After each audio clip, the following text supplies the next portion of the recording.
And it is increasingly clear that this is not an exception, but probably many drugs, maybe most drugs, if we look hard enough, will have this kind of variation in response on the basis of genetic variation, and one needs to keep track of that in doing these studies. Another example would be cancer treatment, where you're trying to target your cancer therapy for the specific mutation present in that patient's tumor. If you don't use that information, you're likely to lose sight of the fact that somewhere in your group of patients are a few who may have a dramatically positive response because they had exactly the tumor characteristics that that drug would work on. We've already seen that with the drug Iressa, where a drug that worked really quite miraculously for a few patients was, at least for a while, disapproved by the FDA because it didn't seem to work in a very large study. We now know how to identify the patients who will respond by looking at their EGFR kinase gene and seeing whether it has a mutation in a particular domain. And if you're lucky enough to be one of those, these drugs work fantastically well. So I believe that we can negotiate this apparent tension between CER and personalized medicine quite effectively, but we just have to keep it in mind that both of these are important, and in the study design, we need to be sure we're collecting the right data to be able to identify these subsets that you really don't want to miss. In that regard, NIH has organized, coming up next month, a whole symposium on comparative effectiveness and personalized medicine, which we call an essential interface. That's going to be held on the NIH campus October 19th and 20th. You are welcome to look into this and to come to this particular gathering if you want to hear more from a whole bunch of experts about how exactly these two important principles can be merged together. So, without further going on here, I just say it is a pleasure to have a chance to be at this meeting at this critical moment as CER is moving into this next phase. I think it is an exciting time to be able to get really rigorous answers to important questions that ought to be able to guide healthcare in the future. As the NIH director, I see this as a very high priority. I'm delighted to work within an administration that has so synergistically approached this with Carolyn and with other parts of HHS. And I think together we can anticipate generating a lot of useful evidence that should lead us to a time where physicians have the opportunity to practice medicine in a way that is undergirded by the best evidence, and patients have a chance to enjoy the consequences, and maybe will even drive the cost curve in the direction where it really needs to go, which is not up, but down. Thank you very much. Yes. We're scheduled for a break, but we don't often have a speaker as compelling as Dr. Collins. So if there is a question or two, I would certainly entertain it.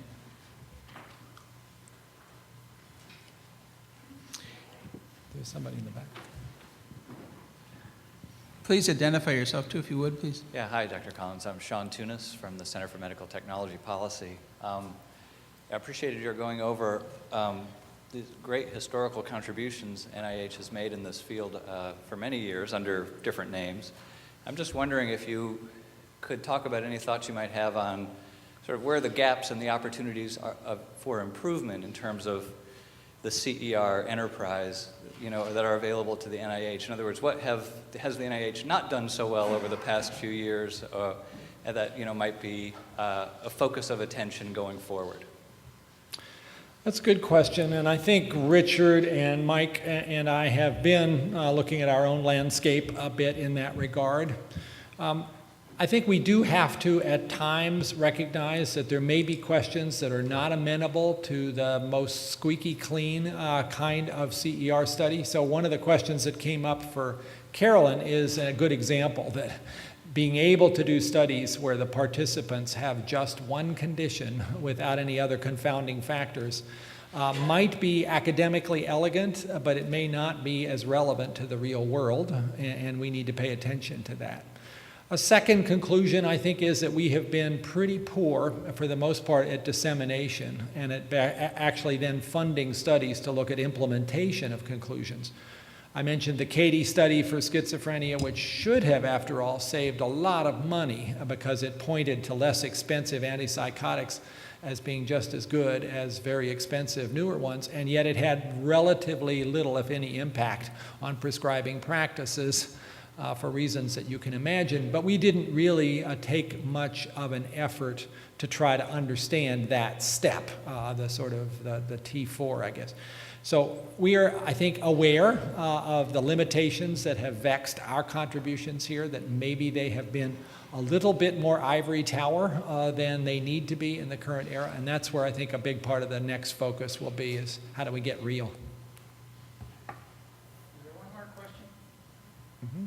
Yes, ma'am. Allison Bourret, Maryville University. In terms of issues like patient adherence and persistence over time, how do you see NIH's funding supporting primary care in keeping patients adherent over time in that communication piece? Will your biobehavioral address any of that? So this is, another part of what I just mentioned about the need to look in the real world about implementation, patient adherence, health behavior change, and so on. Some of the studies that we're funding on behavioral economics will play a role there, and certainly NIH, outside of the CER dollars, has a growing investment in social and behavioral research, trying to understand what motivates people to make a change and then to stick to it. And whether that's tobacco or whether that's interventions like simply aspirin or colonoscopies on a regular basis, there's a lot there we don't know about exactly what works to get people interested in paying attention to their own health. So we will be continuing that kind of effort. I think this HMO research network that I mentioned briefly will be a great collaboratory for that kind of study of, for instance, patient adherence to medications, because there you have ongoing relationships between physicians and patients in a pretty carefully controlled environment. You might say an unrealistic environment, but maybe that's the environment that our healthcare system is more sort of going towards, so it's not bad to find that out. And you can imagine that also provides you with a pretty good setup to get information in a fairly short period of time. As long as you define the problem, engage the research network in an appropriate way, you should be able to collect a fair amount of data about adherence to medical recommendations for a common disorder anyway. So that's how we see some of this data getting generated more quickly than it might have if you had to start from scratch and start a whole new clinical network for each question. Well, please join me in thanking Dr. Collins for his very much. Well done.